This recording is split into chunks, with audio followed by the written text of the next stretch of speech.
Hola mi gente, bienvenidos y bienvenidas a un nuevo video en el canal. En este video vamos a hacer una comparación entre libros y películas. En este caso vamos a estar analizando el libro Holocausto Brasilero, que es un libro en realidad más de corte periodístico, documental, junto con el documental que se hizo en base al libro del mismo nombre, que cuenta la historia de la vida de los pacientes del Hospital Psiquiátrico de Barbacena en el estado de Minas Gerais, en Brasil. Así que empecemos.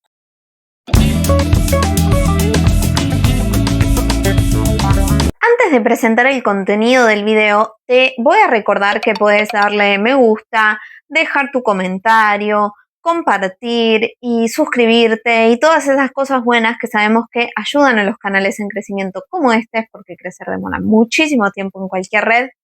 Así que cualquier interacción es bienvenida. Dicho esto, empecemos con la presentación del libro y del documental.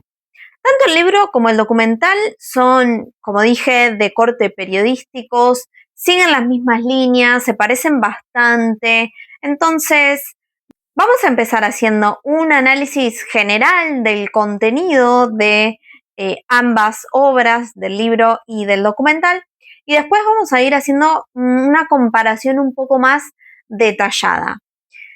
Dividí este video en diferentes partes para lograr un análisis bien profundo de la obra en general, de la comparación entre libro y documental. Así que empecemos por la primera parte, que es la presentación de la autora. Daniela Arbex, que es la escritora de este libro, es una muy reconocida periodista brasilera que suele escribir sobre temas relacionados a abusos y violaciones de derechos humanos en términos generales. Este es uno de sus libros más reconocidos, más renombrados, pero tiene muchísimos otros muy famosos también. Particularmente este le valió varios premios de los más reconocidos en Brasil, como es el premio Jabuti, en el área específica de eh, investigación y periodismo, que es en el área en el que ella escribe. Este es un libro basado en una investigación documental que hace ella desde su profesión de periodista. Actualmente ella también trabaja como periodista, sigue escribiendo un montón de libros. Además, ella es nacida y trabaja en el estado en donde todos los hechos que va a relatar en el libro tienen lugar. Ella es del estado de Minas Gerais, que es donde está este hospital, sobre el cual ella va a hacer esta investigación. Y decía que el documental sigue más o menos las mismas líneas porque es ella junto con Armando Méndez quienes dirigen y producen el documental. El libro tuvo éxito casi inmediato y muy poquito después del lanzamiento del libro y de las premiaciones y de todo, fue hecho el contrato para hacer este documental. En principio era exclusivo para HBO, pero desde hace muy poco tiempo, esto es 2026, desde 2024 está disponible en Netflix. Pasemos ahora a hablar del contenido. ¿De qué se trata específicamente el libro? Creo que gran parte del éxito del libro tiene que ver con que no es un libro teórico, a pesar de que no es una novela, a pesar de que no es parte del género literario, es un ejercicio periodístico, una recopilación de documentos y de testimonios tan bien hecha y contada de una forma tan interesante que lo hace atractivo, que hace que no se enreden tecnicismos, que hace que no haga falta ser especialista en el tema para poder identificarse, empatizar y entrar en la historia. Que de nuevo es una historia real que tuvo lugar en esta ciudad de Brasil, en este hospital que realmente existió. Todos los documentos que ella trae en el libro son reales, las entrevistas son reales y no apunta, a pesar de que la historia es extremadamente conmovedora, no apunta tampoco a sensacionalismos, no apunta a un relato que busque el shock, sino que busca sembrar preguntas, busca la reflexión a lo largo de el relato de los hechos y de la historia de lo que ella va encontrando cuando busca información sobre el hospital de Barbacena. Busca sembrar preguntas y traer reflexiones del tipo, locura es lo que padecían las personas que estaban dentro del hospital de Barbacena, o locura fue dejar que todo lo que pasó en el hospital de Barbacena pase a pesar de que todo el mundo sabía que allí se violaban derechos, a pesar de que todo el mundo sabía que lo que estaba pasando allí era gravísimo y siguió pasando durante tanto tiempo. Ese es el tipo de reflexión, ese es el nivel de densidad que tiene el libro. Pasemos ahora a intentar ver cómo lo aborda el documental. Como les decía, documental y libro están hechos por la misma escritora, por la misma periodista, se dirige y se produce de forma muy armónica en relación al libro, consonancia con la seriedad que reviste todos los relatos del libro. El documental también se aleja de ser un documental de tipo sensacionalista, se aleja de proponer estos choques o de proponer estos golpes bajos, sino que busca también traer todas esas reflexiones y toda esa densidad de contenido y de análisis sobre qué era lo que pasaba en el hospital de Barbacena. Obviamente no tiene ni el tiempo ni el espacio para hacer todo el recorrido que sí es permitido en el libro, pero tampoco deja de hacer y de proponer las preguntas que sí se proponen en el libro. Y tampoco se restringe solamente al libro, a pesar de que está basado, obviamente, en gran parte, de hecho, tiene el mismo nombre. En el libro va un poco más allá también el documental, va un poco más allá en las entrevistas y en los testimonios que logra traer. Pasemos ahora a entender un poco más el contenido del libro y ir más allá de la comparación, haciendo un análisis sobre el tema que abordan tanto el libro como el documental. Y para eso voy a leer un fragmento del libro. Algunos morían de frío, de hambre, de enfermedad, otros morían de choque. A veces los electrochoques eran tantos y tan fuertes que la sobrecarga derribaba la red del municipio. En los periodos de mayor ocupación, 16 personas morían cada día. Al morir, generaban lucro. Entre 1969 y 1980, 1.853 cuerpos de pacientes del manicomio fueron vendidos para 17 facultades de medicina del país, sin que nadie lo cuestionase.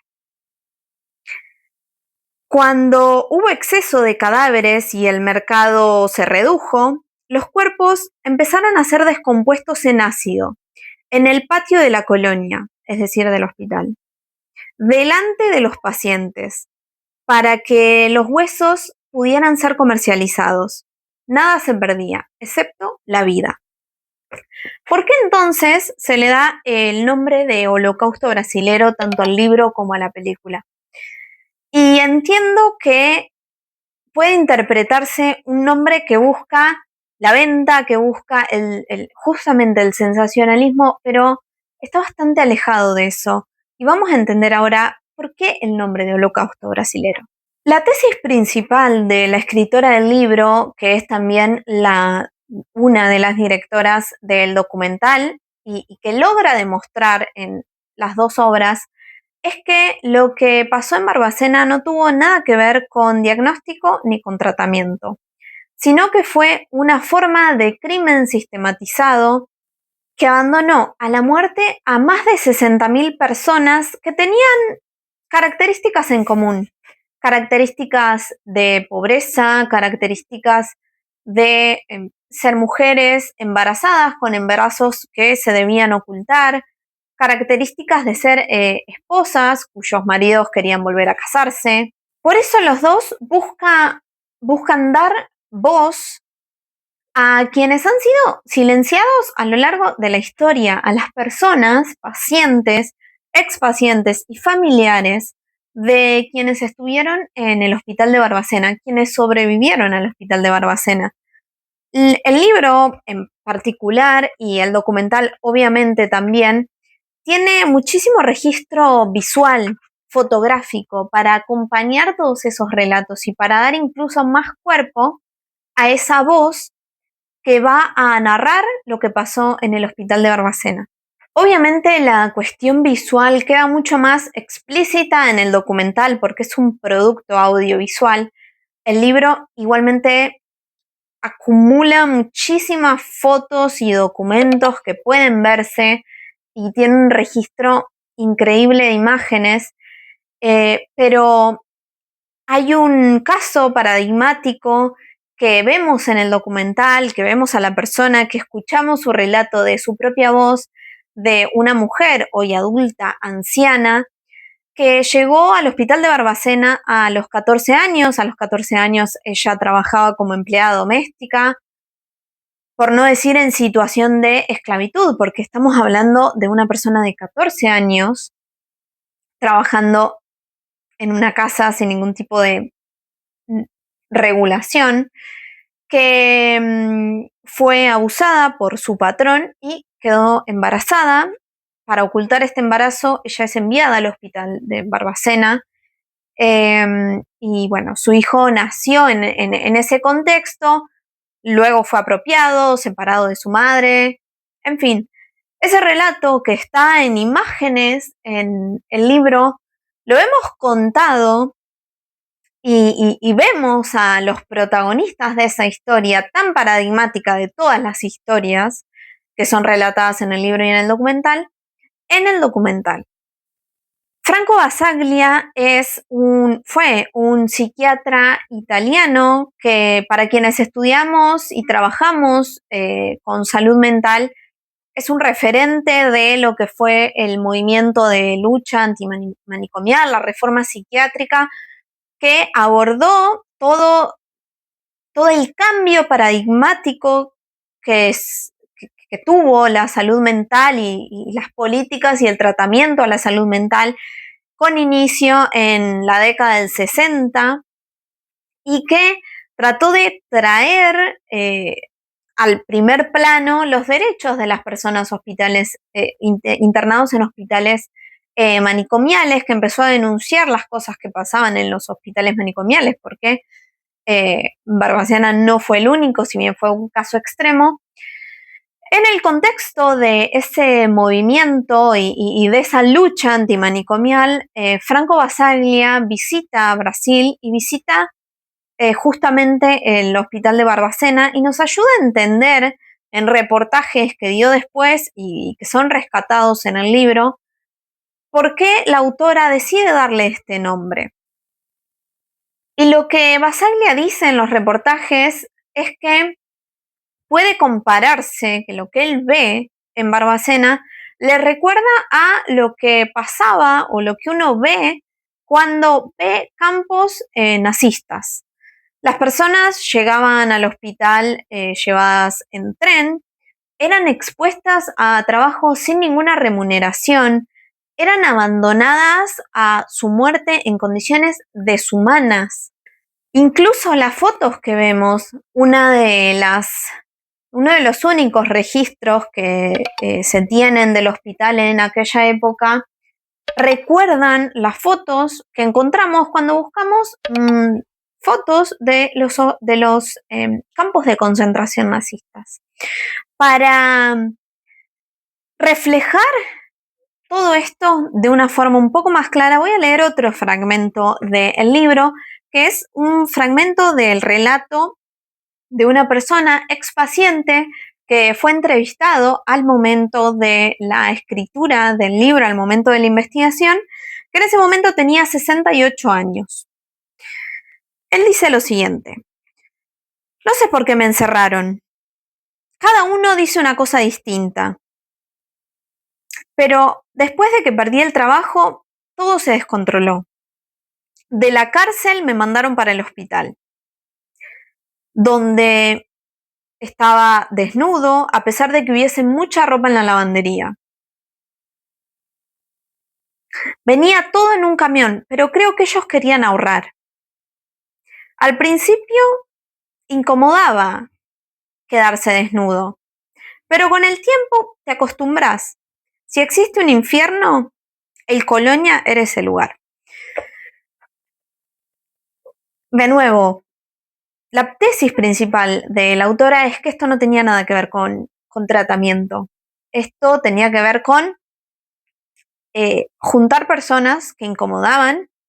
De hecho, parte de este relato que él menciona ahí sobre la cárcel viene de que personas que quizás deambulaban, estaban solas, no tenían dónde ir y estaban en la calle, eran levantadas por la policía, llevadas en un principio a la cárcel y después dejadas en el hospital.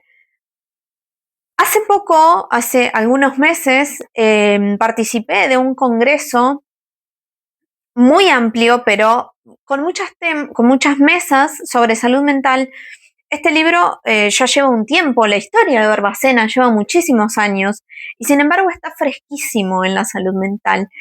Seguimos viendo estas historias de personas abandonadas sin ningún tratamiento. Entonces, creo que para quienes estudiamos salud mental es una lectura obligatoria, o por lo menos mirar el documental para entender de dónde venimos, de dónde viene nuestra historia como profesionales de la salud mental, qué hubo antes de lo que hay ahora, porque bueno, hoy en día tenemos políticas y propuestas, después sobre todo del movimiento de Franco Basaglia, pero no siempre fue así, y esto era lo que pasaba antes. Personas abandonadas en un patio, tiradas, desnudas, sin ningún tipo de tratamiento, sin ningún tipo de perspectiva, pasando toda su vida ahí. Quise dejar para el final de este video algunos comentarios sobre qué es de Barbacena hoy. No se aborda tanto ni en el libro ni en la película, pero me pareció importante traerlo para abonar un poco también a la reflexión. Hoy en día en el hospital,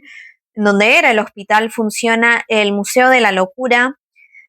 Y como les decía, son historias muy frescas, son heridas abiertas, son experiencias muy actuales que siguen sucediendo.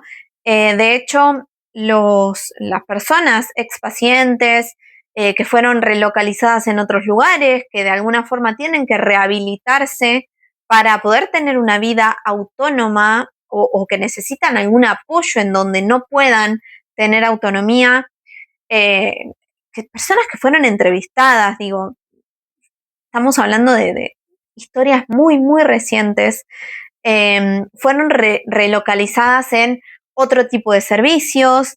La salud mental cambió muchísimo a partir de la ley de salud mental en Brasil, que es del año 2001.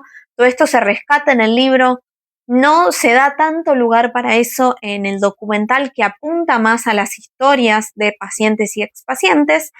Hoy en día también hay proyectos que, como el libro y como el documental, buscan darle voz también a las personas, sobre todo a pacientes y expacientes de Barbacena. Existe, voy a dejar esta información abajo, el proyecto Morar en Liberdade, que relata las historias a través de entrevistas de quienes hoy en día son expacientes, qué hacen de sus vidas, qué les gusta hacer, qué intereses tienen.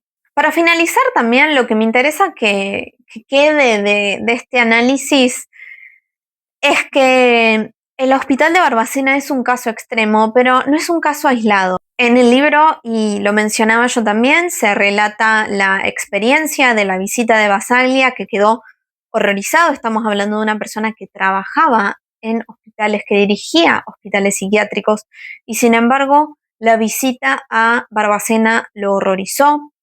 Pero así como él tuvo esa experiencia, también él mismo tuvo la experiencia de denunciar muchos otros muchas otras instituciones, muchos otros hospitales en donde se producían abusos a las personas internadas. Entonces, Barbacena quizás fue el caso extremo, un caso paradigmático, pero durante muchísimos años y especialmente desde la década del 60, cuando Basaglia inicia sus movimientos de sensibilización de la sociedad, se vienen realizando denuncias y llamados de atención sobre lo que ha pasado en hospitales psiquiátricos y que hoy en día está tan fresco con el avance de las comunidades terapéuticas mediadas por motivos religiosos. Pero bueno, eso ya es un tema para otro video. Mi conclusión de esta comparación es que tanto el libro como el documental dialogan muchísimo entre sí, porque tienen equipos similares y porque quienes estuvieron involucrados tanto en la escritura del libro como en la creación del documental fueron las mismas personas. A mí el libro me parece de lectura obligatoria y me parece también muy importante poder mirar el documental. Me parece que no hay riesgo de que se superpongan, más bien se complementan uno al otro. Por eso diría que los dos valen la pena por igual, sin riesgo de volverse reiterativos, porque cada uno por separado y juntos también son trabajos periodísticos y documentales excelentes. Y hasta aquí ha llegado el análisis. Como siempre tenemos recomendación de película relacionada al tema del video y la película que tenemos para recomendar en relación a este tema, a este documental y a este libro es La Zona de Interés. Especialmente en el libro se busca señalar la connivencia de la comunidad médica, de la comunidad académica e incluso de la población civil de la ciudad de Barbacena, que siguieron su vida con normalidad durante todos esos años a pesar de tener conciencia de lo que pasaba en el hospital. Y algo parecido busca señalar también esta película que aborda los campos de concentración del nazismo como ninguna otra película lo logró abordar. Porque mezcla ficción con realidad y antaño con el presente de una forma en la que el espectador o la espectadora no pueden escaparse de la pregunta sobre su responsabilidad cuando estos hechos ocurren. Y eso lo logra a través de contar la historia de la hermosa familia Hoss, que vive en una hermosa casa con un hermoso jardín, pero al lado de un campo de concentración nazi. Junto con esta familia vive Rudolf, que es padre de familia y además es el comandante militar del campo de concentración. Eso ha sido todo, espero que te haya gustado y nos vemos en el próximo video. Chau, chau.